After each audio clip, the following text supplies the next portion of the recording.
মানে উদ্বোধন কর্তৃপক্ষের আদেশে ওনাকে আপনারা থানায় আনছেন, ওনার তো আপনি আনছেন না বাড়ি থেকে ধরেন একটা তো ফোর্স দিয়ে আনছেন, ওনার তো ফোন করলে চলে আসছে থানায় নাকি? কারণ আপনি একজন গণমাধ্যম কর্মীকে হেল্প করেন, জনগণকে আমরা থামাই। হ্যাঁ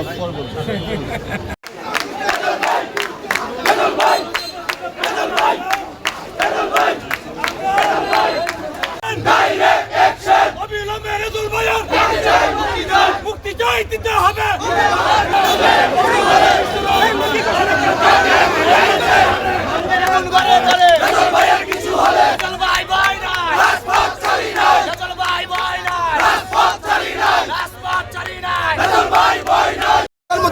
বিচার চাই,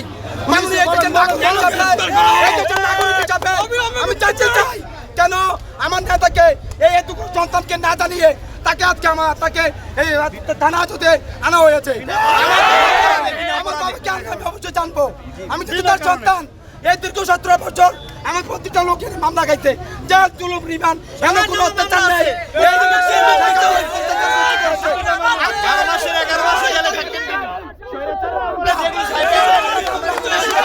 রাজুল কায়েমের মতন ভালো একটা ব্যক্তি নেই কুমিল্লা পুরো 6-এর ভিতরে, আমার জানা সরকারকে ভিতরে বয়সে বললাম মানে আরেক কোন অপরাধে অ্যারেস্ট করে নিয়ে এলো, এই জিনিসটা আমরা জানার জন্য। মামলা ছিল কিনা? না না না, ওনার কোনো মামলা নেই, ওনার তো কোনো মামলাই নেই, একটু সাদা মনের মানুষ। আমরা ছোটবেলা থেকে বা এই গ্রামের 2-5টা 20টা গ্রামে সকলে রেজল মিয়ারে ভালো জানি। কেন আটকেছে আমরা তো জানি না, আমরা শুধু ঘুমের থেকে উঠতে রাস্তায় বেরিয়েছি, এর মধ্যে শুনি রেজল কায়েম রে ডিবি এই পার্সোনাল কথা আছে বইলা নিয়ে আসছে। দীর্ঘ 17 বছর দিয়ে লড়াই সংগ্রাম করে রাজপথে নিজেকে শক্তিশালী করেছেন সেই দুষ্ট চক্র মাফিয়া দূষণ, সেই পালন করার সেই কুখ্যাত মাদক কারবারি বর্তমানে সংসদে আছে শেখ জসিমউদ্দিনের ষড়যন্ত্র।